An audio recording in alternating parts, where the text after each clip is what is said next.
Well, good morning again. It is now Wednesday morning of our cruise, and a beautiful morning it is. We're going to cross Long Island Sound today and head over to the little port of Mattituck,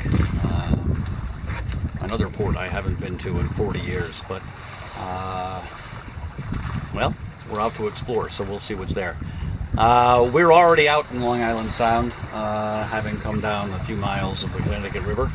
We needed to travel, and once again, there's no footage of that. I'm sorry. There's just too much going on. There's 3 knots of current, between 2 and 3, and lots of boats, and I got the train drawbridge to deal with. So it was just a little too hectic. Things are nice and calm now, though. So, forecast is for westerly breezes 5 to 10, which seems, excuse me, to be about what we've got. Let me show you around. Back there, kind of bouncing at the moment, is the mouth of the Connecticut River at Saybrook. There's some kind of research vessel there. I didn't look them up. Lots of cottages on the shore. Over there we have the research vessel Neil Armstrong, according to the AIS information. And let's see if we can find them. Well, there they are. I don't know if this is going to show up. They're a little far away. But we have 2 sailing vessels over there, although they don't have sails up. And the AIS information says that those are the Nina and the Pinta. No sign of the Santa Maria.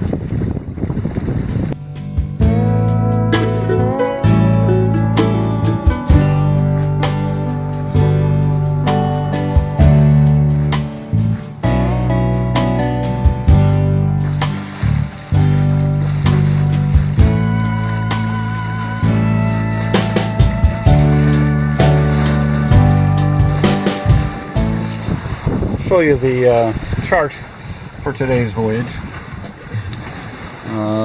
Well, we actually started up here just off the top edge of the chart and came down the Connecticut River, for which you'll just have to take my word, and set sails at the end of the breakwaters. And we have one long track at a magnetic course of 230 for a distance of 17.3 miles. And unfortunately, Mattituck is just off the corner here, so we'll have to switch pages as we get closer. So initially we weren't quite able to keep to this line, and we were doing something closer to south, with the prospect of coming across to here someplace and having to tack. But the wind has shifted to the north, and we're now doing about 240, maybe a little more. And so we're gradually working our way back to our track line, and we're on a broad reach, I'd say. So the wind is actually from the northwest, which is not a usual weather pattern, and was not what was predicted, and it might be more than the 5 to 10 they predicted as well. Certainly at points it's more than that. It's now about 12:30 in the afternoon, and I'm sorry there haven't been more updates to today's sail, but conditions have changed, and I've been more than a little busy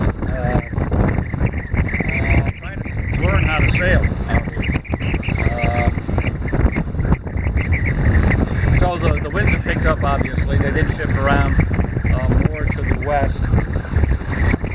So I am tacking along the north shore of Long Island, trying to make my way far enough west to get into Mattituck Harbor. wind gauge, and I never memorized the Rhodes scale, so I don't know how to estimate this, but it's got to be over 15 knots. So to try to keep from capsizing, which I know is actually next to impossible to do in a Rhodes 22.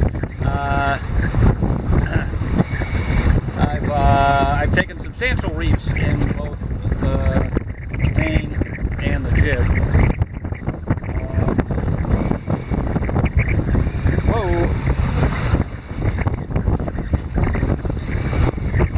But I'm still healing quite a bit.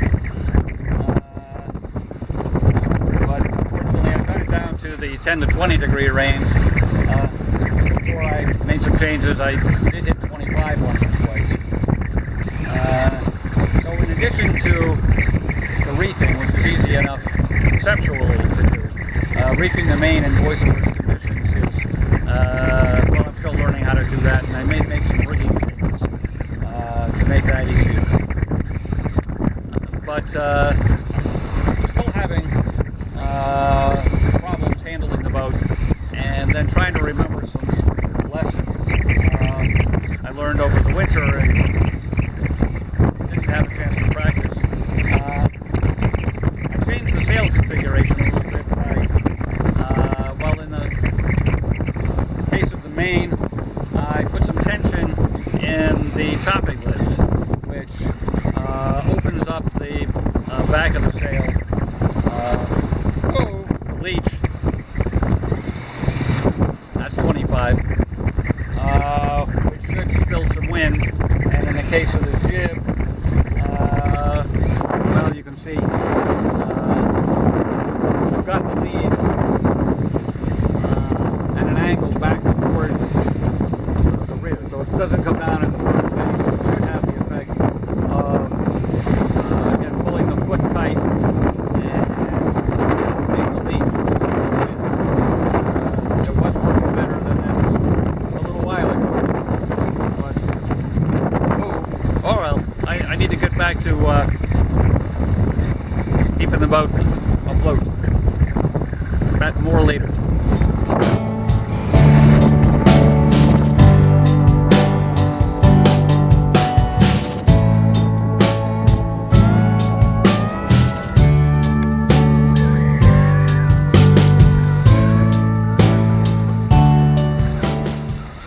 So it's about 3:30 in the afternoon now, and things have calmed down considerably out here. So the white caps are pretty much gone, and the swells are reduced,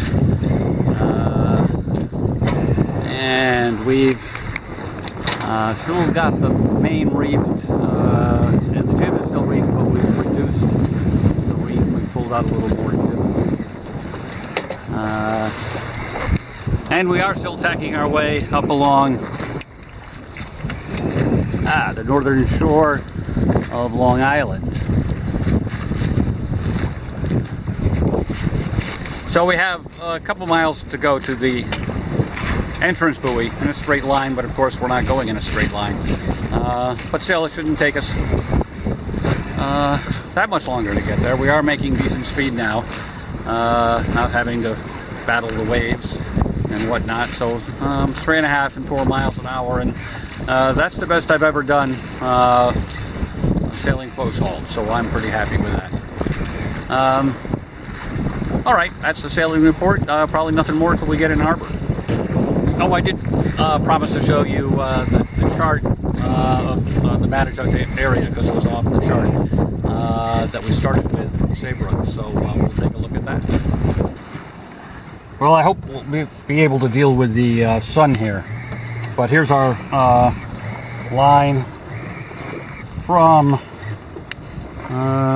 Old Saybrook down to the entrance buoy, the G3A off Mattituck. And there's a blow up for this area, which is over here. And it doesn't cover the whole area, just the the entrance, a couple of breakwaters, and then a meandering channel, and not that many buoys. So that'll be an interesting experience.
So we made it into Mattituck Harbor without incident. It is a long, narrow, twisty path to get in, as I hope I've got a clip or two that show you. And I knew the actual harbor at the end of the channel was small, but it's even smaller than I thought. Not much to see here, but I'll let you look around anyway. And so there's one side, some residential docks, and a couple of boats moored, which I was surprised to see. This is, according to someone, a federal anchorage, and I don't know what that means. But apparently means they can't entirely fill it up with mooring balls, as so many anchorages are. So there's room for a few boats in here to anchor, and that one big one closest to me, I'm pretty sure is anchored. I'm not sure of the one behind him. There's no mooring ball there, so yeah, I'm gonna guess he's anchored. And then we seem to have a marina, a pleasant looking place, on this side. Not sure what services are available there. And if I come too far around this way, you'll be staring into the sun.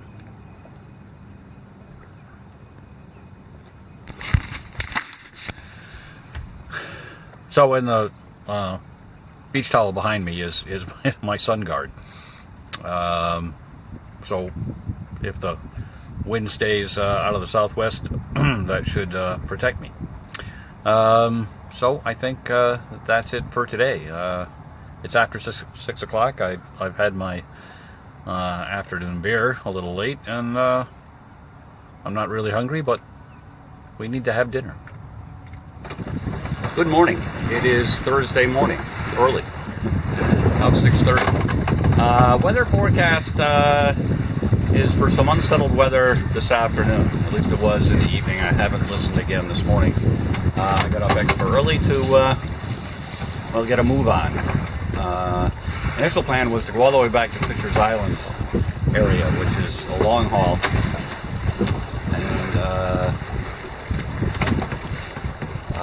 We're gonna take a route that will take us back to the mouth of the Connecticut River as a possible ditching point.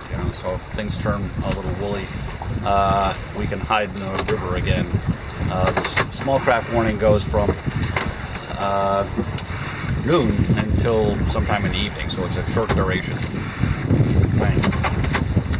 Anyway, so we are sailing close to downwind. And let me show you what's happening right now. The mainsail is pretty far out. Sails against the rear lower stay, and it's moving us along pretty well. So at the moment we're doing 3.6, 3.7 knots through the water, 5 point something over ground, because we've got a pretty good current going with us for the time being. But as you can see,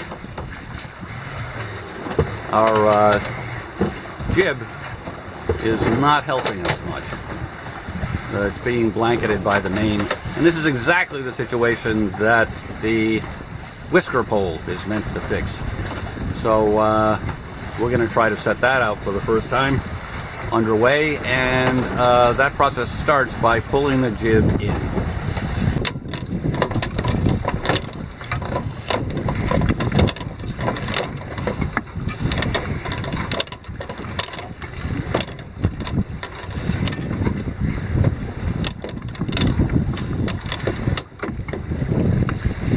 And now with the pole more or less horizontal, we can release the whisker pole and extend it.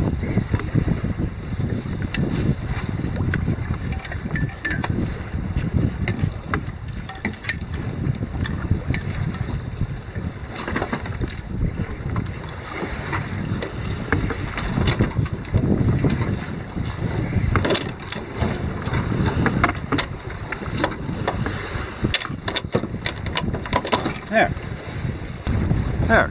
So now the topping lift, fore guy and after guy, are quite firmly holding the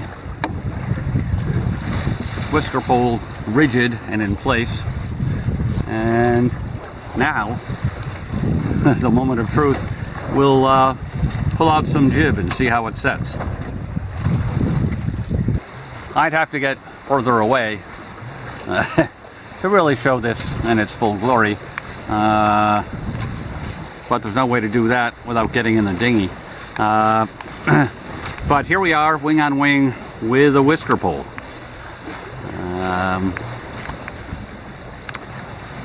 So deploying the jib gained us about a knot in speed,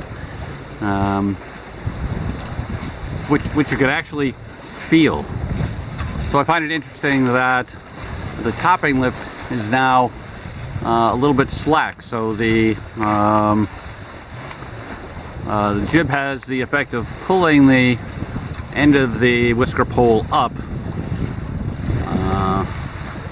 which of course then the guys will keep it down. So all right, seems to work. I should mention as well that despite how it seems, deploying the jib this way also did actually improve the motion of the boat. It was even rollier than this, with the kind of following sea before it was deployed. So that's good. And again, lacking a wind instrument, I'm not sure with any precision exactly where the wind is coming from. I don't think we're going straight downwind. I'm quite sure we're not. From my research on this topic, this could work up to 40 degrees either side, straight downwind, but we'll have to wait till we have better instrumentation to prove that.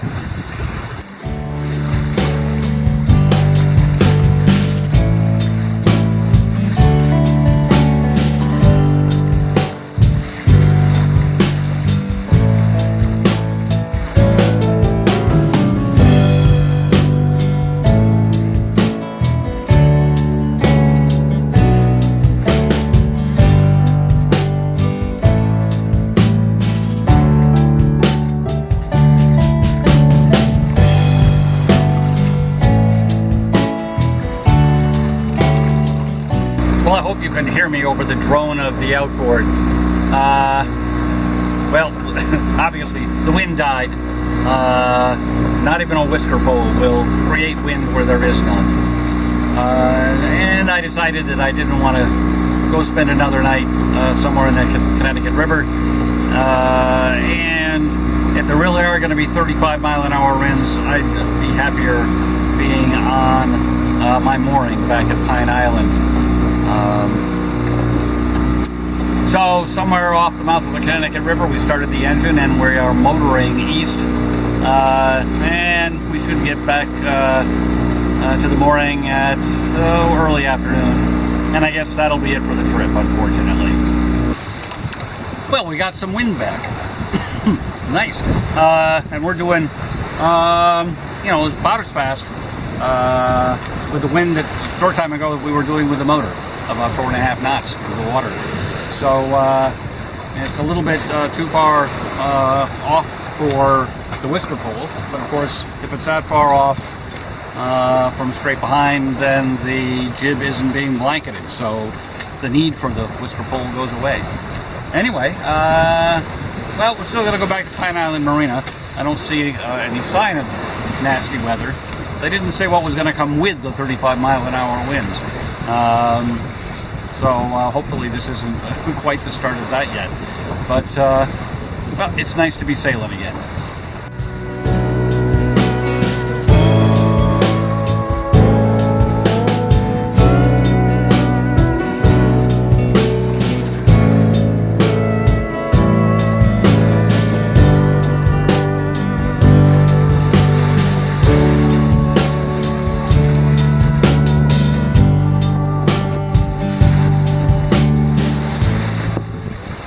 So we took a turn to port about 20 degrees off a feature called Bartlett's Reef, which brought the wind a little closer astern, and which then the main was blanketing the jib. So once again, that's an invitation to set up the whisker pole. And well, I was a little concerned because it's a little exciting out here, but it turned out to be no problem. And well, we've got it pulled out to starboard this time, and we haven't let the whole sail out. I didn't want it to be any poofier than it needed to be in these conditions. The truth is, this whisker pole, the 12-footer, is probably too short for the 175 jib. It should probably be like 14 feet. But those extra 2 feet will cost you quite a bit. So I'm happy enough with this. And if we don't put out the full jib, we're still doing 4.5, 4.6 knots. So not too shabby. All right, we should get home in pretty short order this way. It's less than 5 minutes since that last little clip, and it's like someone threw a switch out here. The wind has diminished quite a bit. It's less than half of what it was, I'd estimate.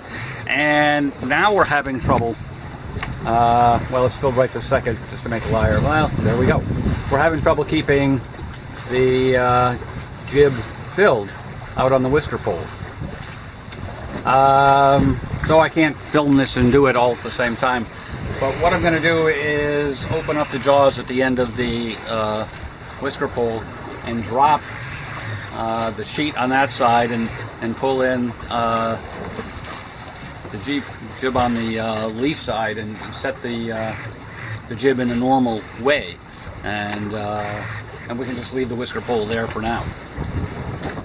Well, it's kind of working. But the wind has kind of dropped off to almost nothing. So there's our naked whisker pole out there. So the important thing here is the whisker pole is not in any way dependent on the jib for its structural stability. It's self-contained. But we do have to get in because it's going to take us a while to pack stuff up and then drive home. So I guess we'll strike the sails and turn on that motor again.